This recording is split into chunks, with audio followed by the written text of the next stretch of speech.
Neste vídeo venho explicar como é que nós conseguimos representar diversas retas pertencentes a um plano de rampa. Nós já sabemos uma coisa sobre o plano de rampa. Os seus traços estão sempre paralelos ao eixo X.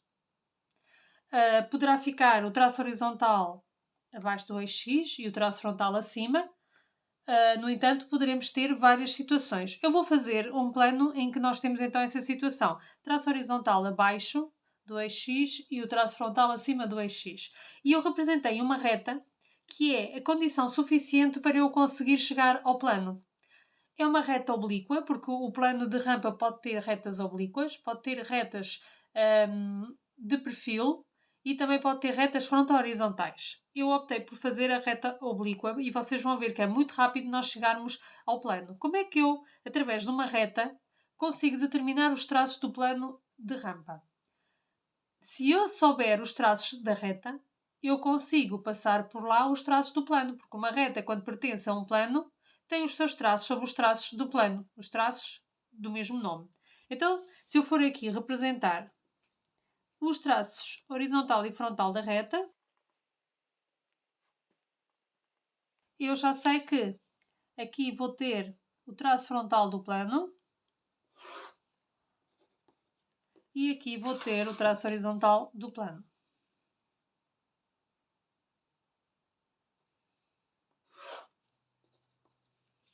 Muito fácil. Foi extremamente fácil. E agora, o que é que eu posso fazer aqui mais? Como é que eu agora determino, por exemplo, uma reta que eu vou ter a certeza absoluta que ela é uma reta fronto-horizontal do plano? As retas fronto-horizontais não têm nem traço horizontal nem o traço frontal. Conclusão. Não vamos poder utilizar os traços para determinar então essa situação. Mas se me disserem assim, a reta fronto-horizontal tem 2 cm de cota. Portanto, a sua projeção frontal vai ter 2 cm de cota. O que é que aconteceu? Esta reta interceptou a reta que eu tinha inicialmente, a reta A. Está aqui um ponto. Conclusão. O que é que eu sei? Eu, para ter um plano, basta-me ter 2 retas concorrentes ou 2 retas paralelas. Eu, neste caso, se vocês repararem, eu tenho 2 retas que neste momento, estão concorrentes em projeção frontal. Se eu for buscar a projeção 1 do ponto A à reta A, e se fizer em A1 uma projeção paralela ao eixo X, eu já fiz a minha reta fronto-horizontal. Foi extremamente fácil. Extremamente fácil. M1. Depois, se eu quiser fazer uma reta qualquer oblíqua deste plano e que tenha uma determinada projeção frontal também, que me dão no enunciado, para ela pertencer ao plano, basta que tenha aqui o seu traço frontal, no traço frontal do plano, e que tenha aqui o seu traço horizontal no traço horizontal de um plano. Está aqui. Se eu unir F1 com H1, eu tenho aqui a reta B, projeção 1. E qualquer ponto de B pertence ao plano alfa. Depois, como é que eu posso fazer uma reta de perfil? Ora, uma reta de perfil num plano de rampa é uma coisa muito fácil de fazer. Uma reta de perfil tem as 2 projeções coincidentes. Cá está. E para pertencer a este plano, como todas as outras retas, tem que ter aqui o seu traço frontal.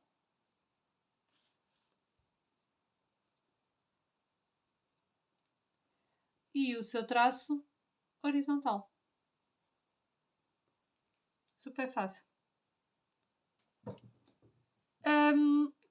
Este plano, se nós entendermos estes esquemas todos, como é que uma reta pertence a um plano, isto é para todos os planos. O que é que acontece? Quando nós fizermos depois o rebatimento, no 11º ano, quem já está a fazer o rebatimento, o saber estas coisas é extremamente importante para depois poder trabalhar e quando encontra então uma figura, depois fazer o contrarrebatimento dessa figura para outra vez para as duas projeções um e 2. Hum, tirando isso, podem ver também outros vídeos que eu já tenha. Convém sempre exercitar imenso. Não se consegue aprender uma matéria vendo os outros trabalhar. Tem que ser nós a fazermos e a termos dúvidas, como é evidente, ok? Queria só agora chamar a atenção a uma coisa. A minha reta B pertence ao plano. Okay? Está aqui.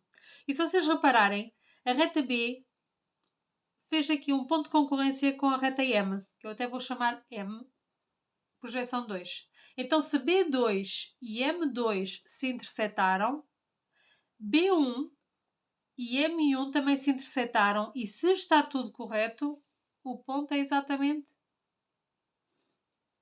o mesmo.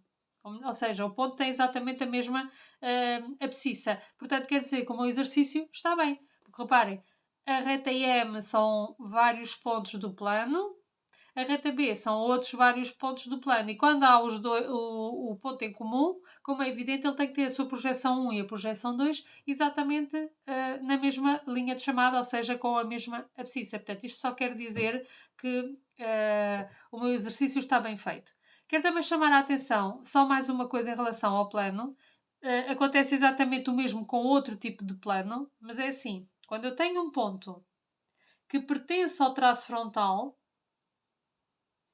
esse ponto, vamos supor que é o ponto R, esse ponto não tem cota.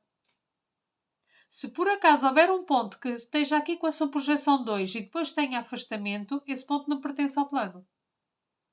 Um ponto que pertença ao traço frontal do plano quer dizer que está no plano frontal de projeção, logo não pode ter afastamento. Da mesma maneira, se eu fizer um ponto aqui no traço, ele não pode ter cota. Portanto, este ponto, para pertencer ao traço horizontal do plano, pertence ao plano horizontal de projeção, logo não pode ter cota. E isto acontece com todos os planos. Por exemplo, não tem a ver com o âmbito deste vídeo, mas só para vocês verem, se eu tiver um plano oblíquo, se eu fizer um ponto no traço frontal, este ponto não pode ter afastamento. E se eu fizer um ponto no traço horizontal, o ponto não pode ter cota. Todo ponto que tenha afastamento e cota, das duas uma, ou não pertence ao plano ou pertencer a uma reta do plano. Agora, tendo a sua projeção, uma delas sobre o traço, não pode depois ter a outra dimensão, ou seja, está sobre o traço horizontal, não pode ter cota, sob pena de não pertencer então ao plano.